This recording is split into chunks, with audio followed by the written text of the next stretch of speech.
Supercrack Estrella presenta El Imperio Romano y la Matrix de Divine Matrix. Para muchos, el emperador Constantino era un santo. En la Iglesia Ortodoxa él es uno de los isoapóstoles igual a los apóstoles, un título dado a las personas, tales como Patricio, Cirilo el Evangelista de Rusia y otros, quienes eran especialmente efectivos en el establecimiento del Evangelio. Para otros, Constantino el Grande era una herramienta del mal, un corruptor de la Iglesia. Los ataques contra Constantino vienen principalmente de varios cuadrantes. Algunos creyentes mesiánicos imaginan que él convirtió la Iglesia en un movimiento gentil.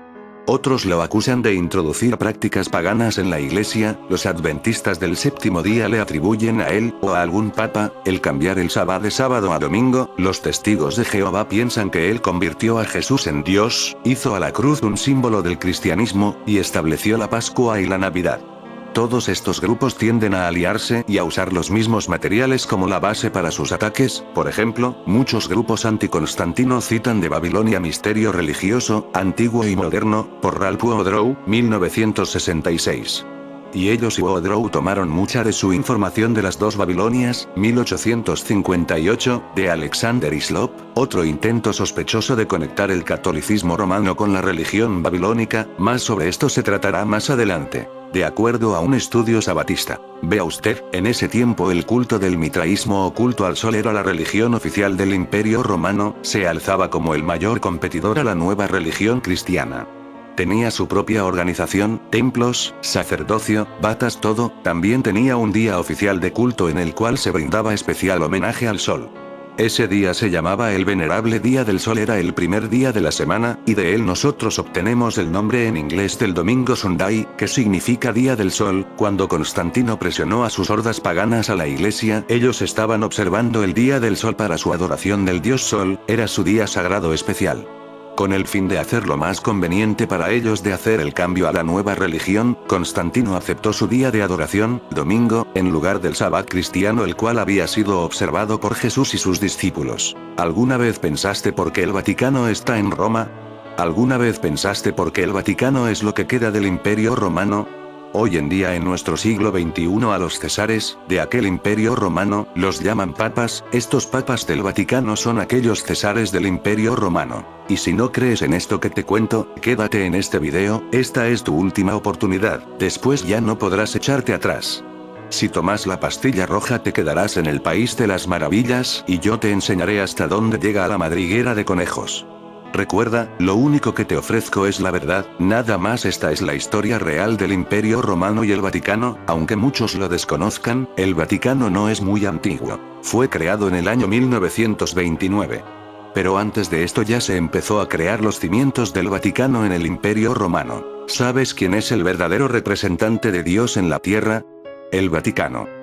Desde hace muchos años atrás hemos escuchado decir que el representante de Dios en la tierra es quien funge de papa desde Ciudad del Vaticano, aquel a quien eligen dentro de un conclave lleno de misterio por parte de algunos cardenales que supuestamente están libres de pecado. Ahora bien, este supuesto representante de Dios en la tierra debe cumplir una serie de requisitos. Uno de ellos es ordenarse como obispo, además de poseer una cierta edad, en fin, cosas que han sido impuestas por los hombres, tradiciones que se han inventado desde hace varios siglos y que continúan cual si fuese un mandato de Dios. Permítanme desencantarles si creían que el representante de Dios en la tierra es el Papa y que comanda las acciones de los creyentes desde Ciudad del Vaticano. No, y mil veces no.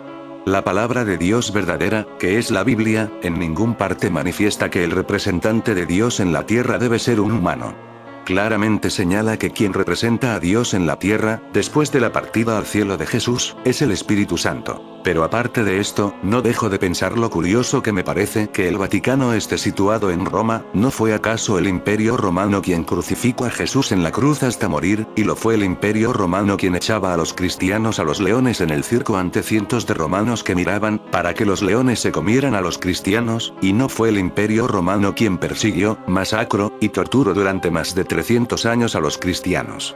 Pero sin embargo el Vaticano está en Roma, donde se fundó el Imperio Romano con Rómulo y Remo, que fueron amamantados por una loba. La verdad no entiendo nada, supongo que la historia humana es un caos, como esa teoría llamada teoría del caos, que más o menos nos dice que nada en esta vida tiene lógica y sentido. Pero hay una parte no contada de este imperio romano, verás, resulta que un buen día un César llamado Constantino, decide que los romanos tienen que dejar a sus dioses paganos, y convertirse al cristianismo, y no solo eso, secuestra todo lo de la religión cristiana para el nuevo imperio romano, o sea, quita las cosas que no le gustan del cristianismo, y se queda con las cosas que le gustan. Y todo esto porque en una batalla Constantino tuvo una visión, donde pudo ver una cruz en el cielo. Así que el César Constantino, bueno, pues después de 300 años masacrando a los pobres cristianos, dice, pues ahora me hago cristiano, y todos los romanos dejamos a nuestros dioses paganos, y tomamos a el dios cristiano como único dios verdadero, y aquí no pasó nada, 300 años de historia matando cristianos para ahora ser cristiano y aquí paz y luego gloria. Si cuando yo te digo que la historia es un caos.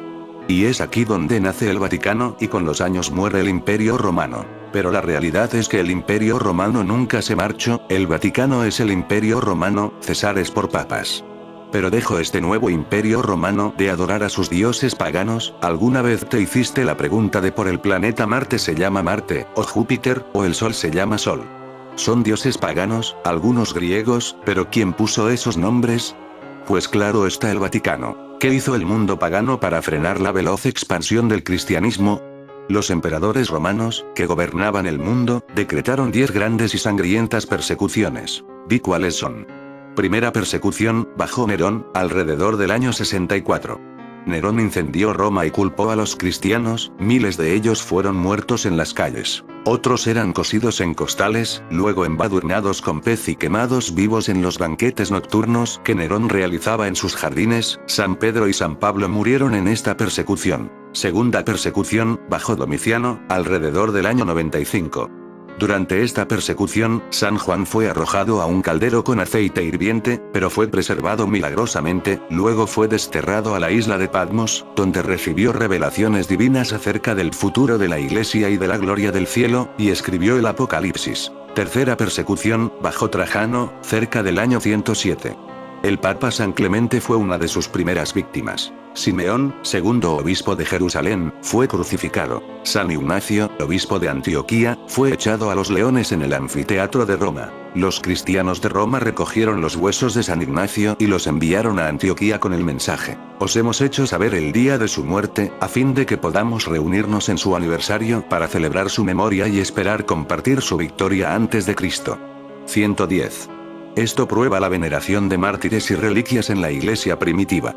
Plinio, gobernador de Betanía, envió al emperador Trajano un excepcional informe acerca de los cristianos, en el cual decía: se reúnen en ciertos días antes del amanecer para cantar himnos de alabanza en honor a Cristo, su Dios. Toman juramento de abstenerse de ciertos crímenes y comen de un alimento corriente pero inocente, la Sagrada Comunión. Esta persecución continuó bajo Adriano, quien condenó a Santa Sinforosa y a sus 7 hijos a la muerte, profanó los lugares sagrados de Jerusalén, y erigió estatuas de dioses falsos en el lugar del Calvario y sobre el sagrado sepulcro de nuestro Señor. Cuarta persecución, bajo Marco Aurelio, cerca del año 167. San Policarpo, discípulo de San Juan y obispo de Esmirna, sufrió martirio en la hoguera a los 86 años de vida. La persecución fue terrible en Lyon y Vienne, Francia, donde fueron martirizados San Potino, primer obispo de Lyon, y Blandina, un valiente joven esclavo. Aunque la famosa legión cristiana llamada Fulminatrix, la Legión Fulminante, salvó al ejército de manera milagrosa con sus oraciones, el emperador permaneció implacable hacia los cristianos. Quizás por esta razón se celebró el Festival de la Bestia del año 1954 en Lyon. La influencia de San Policarpo fue tan grande que sus acusadores paganos y judíos declararon: él es maestro de Asia, padre de los cristianos y destructor de nuestros dioses. Cuando se le pidió que negara a Cristo, contestó: he servido a Cristo por 6 y 80 años, y nunca me ha hecho mal, ¿cómo, pues, puedo blasfemar contra mi Rey y Salvador? Sus cenizas fueron recogidas por los cristianos y colocadas en una tumba, donde celebraron cada año el día de su martirio. Quinta persecución, bajo Septimio Severo, alrededor del año 202. A pesar de que este emperador había sido curado por un cristiano, se volvió en contra de ellos. San Clemente de Alejandría dijo de esta persecución: Todos los días se queman y crucifican mártires ante nuestros ojos. San Ireneo sufrió en Lyon, Santa Perpetua y Santa Felicidad en Cartago. El padre de Perpetua, senador pagano de Cartago, le rogó de rodillas que abjurara de Cristo en consideración de su bebé y de la vejez de él, pero con una entereza heroica, la noble señora cristiana rehusó. Fue llevada a la arena junto con Santa Felicidad, donde sufrieron un glorioso martirio bajo los cuernos de un toro enfurecido y la espada del verdugo. Sexta persecución, bajo Maximino tras, alrededor del año 236. Por razón de muchos terremotos, que los paganos atribuían al olvido de sus dioses, se demandó otra persecución de los cristianos con el grito de «Los cristianos a los leones». Dos papas, Pontiano y Antero, y muchos otros, sufrieron martirio. Séptima persecución, bajo Decio, cerca del año 250. Esta, la persecución más sangrienta y sistemática, y que iba dirigida especialmente en contra de los obispos y el clero, fue decretado por Decio so pretexto de que el cristianismo y el imperio romano nunca podrían reconciliarse. Entre las santas víctimas se encuentran las vírgenes Santa Águeda y Santa Apolonia. San Cipriano escribió entonces que el emperador Decio se había vuelto tan celoso de la autoridad papal que dijo: «Prefiero tener un rival en mi imperio que escuchar de la elección del sacerdote de Dios, San Cornelio, en Roma». Octava persecución, bajo Valeriano, cerca del año 258. En Roma, el Papa Sixto II y su diácono, San Lorenzo, fueron martirizados. Cuando se le pidió los tesoros de la iglesia, San Lorenzo reunió a los pobres y los enseñó a su perseguidor diciendo: «He aquí los tesoros de la iglesia». Con sereno valor, murió asado en una parrilla. Novena persecución, ordenada por el emperador Aureliano, y que llegó a fin prematuro a causa de la muerte violenta de este. Décima persecución, bajo Diocleciano, alrededor del año 303. Superó a todas las demás en violencia y crueldad. San Sebastián, tribuno de la Guardia Imperial, sufrió una muerte lenta al ser ejecutado con flechas. Santa Anastasia, la joven Santa Inés de Roma, Santa Lucía de Siracusa y muchas otras vírgenes consagradas obtuvieron el laurel del martirio. Santa Catalina, virgen noble y culta de Alejandría, que reprochó intrépidamente al César Magencio por su crueldad contra los cristianos y que refutó a los filósofos paganos de su corte, murió por la espada. Cuando el obispo Félix, quien había rehusado entregar los libros sagrados, fue llevado a ser ejecutado, dijo: «Mejor es que yo sea arrojado al fuego y no los sagrados volúmenes». Te agradezco, oh Señor, pues 56 años de mi vida estuvieron en tu servicio, he preservado la castidad sacerdotal, guardado los santos evangelios y predicado tu verdad. A ti, oh Jesús, Dios del cielo y de la tierra, me ofrezco como víctima.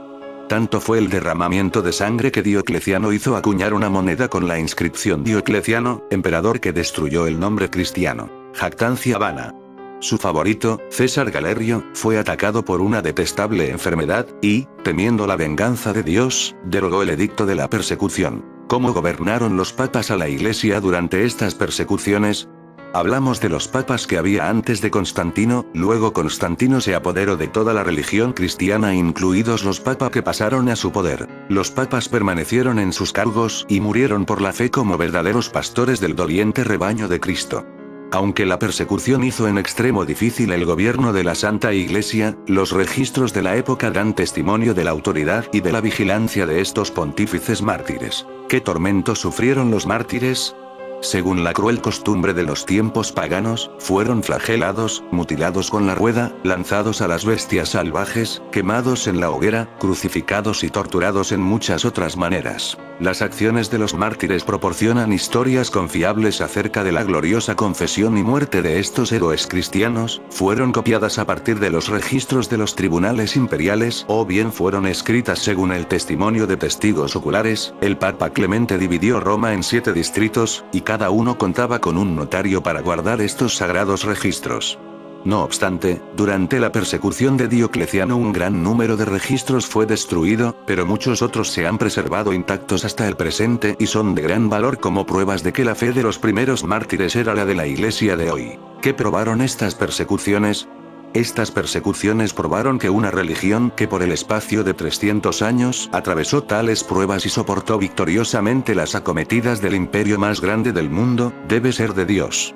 ¿Cómo vengó el todopoderoso Dios las persecuciones de su Iglesia? Casi todos esos perseguidores tuvieron una muerte miserable. Las naciones bárbaras destruyeron totalmente las fronteras y las provincias distantes del Imperio Romano. Y es que estos alemanes siempre dieron mucha guerra al Imperio Romano, recuerda la Primera Guerra Mundial y la Segunda, donde llegaron a un pacto de no agresión a cambio de que los alemanes estén siempre muy por encima del resto. A la nación le sobrevinieron terremotos, diluvios, sequías, pestes y enfermedades desagradables. Nerón tenía que escapar la manifiesta revuelta del pueblo y se apuñaló en desesperación. Domiciano fue asesinado, Adriano se volvió loco de desesperación. Marco Aurelio, con el corazón destrozado por la ingratitud de su único y pródigo hijo, Cómodo, se mató de hambre. Septimio Severo, a quien su propio hijo había tratado de asesinar, murió en la desesperación. Decio terminó miserablemente en un pantano durante una desafortunada batalla con los godos. Valeriano fue tomado prisionero por el rey de Persia y desollado vivo. Magencio fue ahogado en el Tíber, y Diocleciano se privó de alimentos y murió. ¿Cuál fue la actitud de los primeros cristianos durante estas persecuciones? Mientras miles de mártires soportaban la tortura y la muerte con una heroica entereza, los cristianos adoraban en lugares escondidos, catacumbas, con un celo infatigable, y sus hombres cultos defendían la fe en numerosos escritos. Las catacumbas son pasadizos y cuartos subterráneos, tallados en roca frágil, en las afueras de la antigua Roma, y fueron usadas por los cristianos primitivos como tumbas y para celebrar los sagrados misterios. Las imágenes, medallas e inscripciones que se han encontrado en las catacumbas prueban la identidad de la fe de aquella época con la nuestra. Por ejemplo, las oraciones por los difuntos, la invocación de los santos y la presencia real. Extraordinario es el emblema de pescado, utilizado en aquellos peligrosos tiempos para designar a nuestro Señor. Pues la palabra griega ictis significa pez, y sus palabras constituyentes son las iniciales de las palabras Jesucristo, el Hijo de Dios y Salvador. Recibir el pez significaba, para los iniciados, la Sagrada Comunión. Nombra a algunos de los primeros escritores o apologistas. San Justino, filósofo y luego mártir, escribió 2 apologías excelentes y las presentó a los emperadores Antonino Pío y Marco Aurelio, 150 después de Cristo. San Clemente de Alejandría y su gran discípulo Orígenes refutaron en obras profundas las enseñanzas de Celso y de otros filósofos, los cuales habían acometido contra el cristianismo. Tertuliano, anteriormente abogado romano y después cristiano, y San Cipriano, obispo de Cartago y mártir, mostraron en obras de gran ciencia la vaciedad del paganismo y los justos reclamos de la religión cristiana de obtener el reconocimiento filosófico y político. San Ireneo, obispo de León y discípulo del obispo Policarpo, quien, a su vez, fue discípulo de San Juan Apóstol, escribió una obra famosa en contra de las herejías de su tiempo, 180 después de Cristo. ¿Qué herejías afligían a la Iglesia en aquellos tiempos? El gnosticismo, que afirmaba poseer el secreto de una ciencia superior y enseñaba la eternidad de la materia, la transformación del mundo a partir de ella por un espíritu maligno, y lo pecaminoso de las cosas materiales. Maniqueísmo, que suponía 2 principios eternos, la luz y las tinieblas, o el bien y el mal, y enseñaba que todas las cosas materiales vienen del principio maligno. Las persecuciones y el martirio son marcas distintivas en la historia de la Iglesia y continuarán siéndolo hasta el fin del tiempo, porque Cristo ha dicho: el siervo no es mayor que su Señor. Si a mí me persiguieron, a vosotros os perseguirán. Juan 15, 20. Pero un buen día todo esto cambió, y el Imperio Romano se apodera del cristianismo. Hacia 284 después de Cristo, el Imperio Romano parecía abocado a la disolución. En los últimos 50 años se habían sucedido 26 emperadores, y solo uno de ellos había fallecido de muerte natural. Persas y bárbaros hostigaban constantemente, y con éxito, las fronteras norte y este. Las pestes, la miseria y la anarquía presagiaban una rápida caída. En el 330, año de la inauguración de Constantinopla, la nueva capital imperial, el imperio seguía unido, con las fronteras intactas y en paz. Ese fue el resultado de la labor titánica de 2 hombres brillantes y enérgicos, que supieron entender los cambios que traía la historia. Los emperadores Diocleciano y Constantino I, llamado el Grande, hijo de Constancio Cloro y de su concubina Helena, Cayo Flavio Valerio Aurelio Constantino nació en Naissus, la actual Nis, en Yugoslavia, un 27 de febrero de no se sabe qué año, aunque los historiadores no dudan en situarlo entre el 270 y el 288, en pleno período de desgobierno militar del Imperio Romano. Las reformas de Diocleciano intentaban estabilizar la situación mediante el nombramiento de 2 emperadores o augustos y de sus respectivos sucesores, o césares.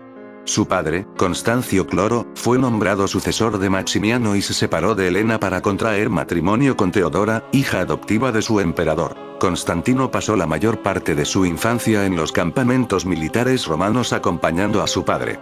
Cuando Constancio Cloro fue proclamado César de los Alpes Occidentales en el 293, Constantino fue enviado a la corte del emperador Diocleciano, al que acompañaría en su expedición a Egipto del año 296, educado con esmero en la corte de Diocleciano en Nicomedia, la actual Izmir, en Turquía, estuvo en contacto con los numerosos cristianos de la corte imperial y de las ciudades del este y fue testigo de excepción de la persecución que Diocleciano desencadenó en el 303 contra los cristianos.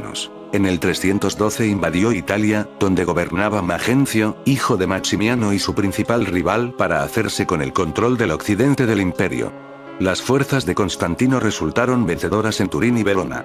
Las tropas de Magencio y Constantino se enfrentaron el 28 de octubre de ese mismo año en la batalla del Puente Milvio, a las afueras de Roma. El enfrentamiento finalizó con la victoria para las tropas de Constantino. Magencio encontró la muerte al ahogarse en el Tíber en su huida, y Constantino pudo adoptar el título de Máximo Augusto, aunque su dominio solo abarcaba el oeste del imperio. Según la tradición recogida por Eusebio de Nicomedia, el día anterior a la batalla del Puente Milvio, Constantino vio en el cielo una señal, una cruz acompañada de la leyenda In hoc signo vinces, con este signo vencerás.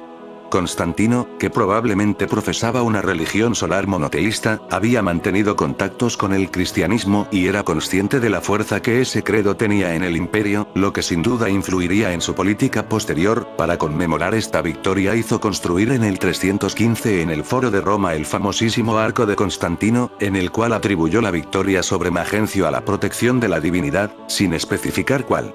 Posteriormente la historiografía cristiana calificó la victoria de Puente Milvio como la primera batalla ganada por un emperador romano gracias a la ayuda de Dios, el único avistamiento ovni que afectó el destino de la humanidad. Entre los diversos acontecimientos y sucesos relacionados con ovnis, solo hay uno que ha afectado a la evolución humana y social: la aparición en el cielo de una cruz en llamas durante una batalla cerca de Roman Milvian, or Mulvian, Bridge, en el año 312 después de Cristo. En el lugar se encontraba el emperador Constantino el Grande, el cual fue testigo del fenómeno en el cielo. Este hecho ayudó muchísimo a establecer la Santa Iglesia Católica Romana, o la religión. Algunos entusiastas de los ovnis consideran que el incidente Roswell fue el primer y más crucial hecho anómalo que definió un propósito en el esquema humano. Pero están equivocados. No hay actividad ovni, o hecho relacionado, que haya causado una onda de movimiento continuo en la humanidad tan grande como el causado por el avistamiento de Constantino en el 312. Pero, ¿qué precipitó ese avistamiento? En algunas hipótesis existentes, como la tesis God Gave Me the Divine Matrix, se atribuye el presente avistamiento a los dioses o Dios si se desea, o a alguna fuerza natural inteligente que ha trabajado dentro de los ciclos evolutivos de la Tierra desde el principio. Algunos otros consideran que este fenómeno pudo ser una mala observación que desencadenó una mala interpretación por parte de los testigos. Por parte de muchos religiosos, este hecho se debió a una acción puntual y salvadora de Dios, el cual cambió y mejoró el destino del hombre. Después de toda la gama de posibilidades, la que queda más acorde, según creo, es que aquel día se produjo uno de los primeros y más importantes avistamientos ovni. Aunque es muy poco conocido y poco relacionado con los fenómenos aeroanómalos, este incidente es considerado por muchos investigadores, entre los que me incluyó, el hecho crucial que no solo fue el pionero, sino que marcó un hito en la historia humana, y además causó un gran cambio en todo aspecto. Licinio y Constantino promulgaron conjuntamente en el 313 el Edicto de Milán, por el cual se decretaba la libertad de cultos en todo el imperio. Se reconoció a los cristianos el derecho a celebrar sus cultos y se restituyeron los bienes eclesiásticos. Constantino concedió a su vez importantes privilegios al clero cristiano, entrando muchos de ellos a formar parte de la administración de Roma, y participó decisivamente en los concilios de Arles, 314, contra el donatismo, y, muchos años después, en el de Niza, 325, que condenaría el arrianismo. Sin embargo, el hecho de que Arrio sostuviera que la divinidad de Dios Padre era superior a la de Dios Hijo, principio que permitía establecer diferencias de grados entre los hombres y justificaba que el emperador tuviera un rango más elevado que los demás humanos y fuera el intercesor de estos ante Dios, propició que Constantino terminara por dar su apoyo a esta doctrina, que le iba a resultar de gran utilidad política en la construcción de un sistema de monarquía de derecho divino al estilo de la que se fraguó en Oriente. En el 314 comenzaron las hostilidades entre Constantino y Licinio. El primero resultó vencedor en las batallas de Cibales y Adrianópolis. El tratado de paz que se firmó a continuación permitió a Licinio conservar Asia, Egipto y Tracia, aunque tuvo que entregar a su rival la mayor parte de sus posesiones en Europa. En el año 315 Constantino se invistió el consulado junto con su colega en Oriente, Licinio. Ese mismo año ambos lucharon conjuntamente en la frontera contra los godos y los sármatas. Comenzó así entre ambos emperadores un período de colaboración que se prolongaría durante casi una década. Pese a su defensa pública del cristianismo y a su intervención en los debates teológicos, probablemente su interés era fundamentalmente político. Constantino nunca había recibido el bautismo. En su lecho de muerte cambió sus ropajes imperiales por la vestidura blanca del neófito y fue bautizado por Eusebio, obispo de Constantinopla. Murió el 22 de mayo de 337, y fue enterrado en su iglesia de los apóstoles en Constantinopla. Muchos no cristianos, budistas, musulmanes, hindúes, etc., reconocen la existencia de este niño que nació en Belén como un gran maestro, un maestro ascendido y así una serie de títulos, poniendo a Jesús en la categoría de sus líderes, Mahoma, Krishna, Buda, etc. Pero ¿qué diferencia a este Jesús de los demás? Simple. Cambió la historia de la humanidad dividiéndola en un antes y en un después de Cristo. Ni Mahoma, ni Buda, ni Krishna volvieron de la muerte para luego reunirse con sus discípulos y luego ascender a su trono en el cielo. Mahoma murió. Buda murió. Krishna murió. Pero Jesús, a pesar de morir, volvió a la vida. Una vez que Jesús dejó este mundo, sus discípulos comenzaron a dar a conocer las enseñanzas que les fueron encomendadas. A este grupo se le llama comúnmente la iglesia primitiva, pues la conformaban personas que se iban aglutinando en torno a las enseñanzas de los discípulos de Jesús y así sucesivamente. Esta iglesia primitiva vivían y practicaban las enseñanzas dadas a través de Jesús y sus discípulos. Estamos hablando de una época en la cual no existían sacerdotes o líderes cristianos. De hecho, la cristiandad se vivía casi en secreto ya que era perseguida, y para el Estado romano la creciente cantidad de personas que aceptaban las enseñanzas de Jesús les producía miedo, pues podían perder el control de sus súbditos. Por ello el Estado romano reunía a grupos de cristianos y los dejaban ser devorados vivos por leones hambrientos en presencia del público, de modo de entretener a su pueblo y asimismo de provocar temor y con ello que el cristianismo se dispersara. A pesar de estos crímenes, el cristianismo crecía y el imperio romano mermaba. Los césares ya casi no eran tales porque ya no les quedaba poder. En el año 313 de la era cristiana, el emperador Constantino ya había sido sobrepasado. Esto lo obligó a promulgar su famoso decreto de tolerancia, lo que logró que algunos cristianos salieran a la luz pública. Incluso Constantino cambió sus túnicas de César por una vestimenta religiosa e intentó unificar a los romanos y a los cristianos. Para ello se declaró el primer papa, y cambió el nombre a todas las deidades, ídolos, reemplazándola con nombres cristianos. Por ejemplo, Venus pasó a ser la Virgen María, y a Cupido le llamó Jesús. Así todos los demás ídolos adquirieron nombres cristianos de modo que la gente les venerara. Aquí nace la Iglesia Católica Apostólica Romana. Los verdaderos cristianos de entonces se dieron cuenta de lo que Constantino estaba creando un monstruo y huyeron de Roma, manteniéndose en la clandestinidad por cerca de mil años. Cuando Constantino dejó el poder, dio al obispo de Roma el título de sumo pontífice máximo e hizo de él un segundo papa. En el año 330 Constantino se fue a Bizancio, Turquía. La transformó un poco y la llamó Constantinopla, manteniendo lealtad al sistema católico romano. Con el paso del tiempo se produjeron problemas en la Iglesia Católica Romana, puesto que Roma dominaba el occidente y Constantinopla el oriente. Constantinopla se transformó en la capital de la Iglesia ortodoxa. De este modo Roma y Constantinopla se convirtieron en enemigos mortales. La historia de la Iglesia Católica Romana fue desde sus inicios una máquina de sangre y muerte. Por ese entonces Roma ya era asidua de las macabras cruzadas en las cuales en nombre de la autoridad de la Iglesia Católica se asesinó a miles y miles de seres humanos. Es así que en el año 1204 la Iglesia Católica Romana dirigida por el Papa Inocente III embiste a su hija, la Iglesia Ortodoxa, invadiendo a Constantinopla. Los soldados mataron y masacraron, sin embargo algunos líderes ortodoxos escaparon de sus manos, maldijeron al Papa y se alejaron de todo control de Roma y el Papa. Con el paso del tiempo, la Iglesia Ortodoxa quedó bajo la protección del zar de Rusia. Esto provoca que más tarde la Iglesia Católica a través de su poderío sentencie a muerte al zar de Rusia. Aunque queda mucha tela que cortar, hasta aquí llegaremos con este periodo histórico en mi canal Supercrack Estrella. En fin amigos de Supercrack Estrella, si el video te gustó pulgar arriba.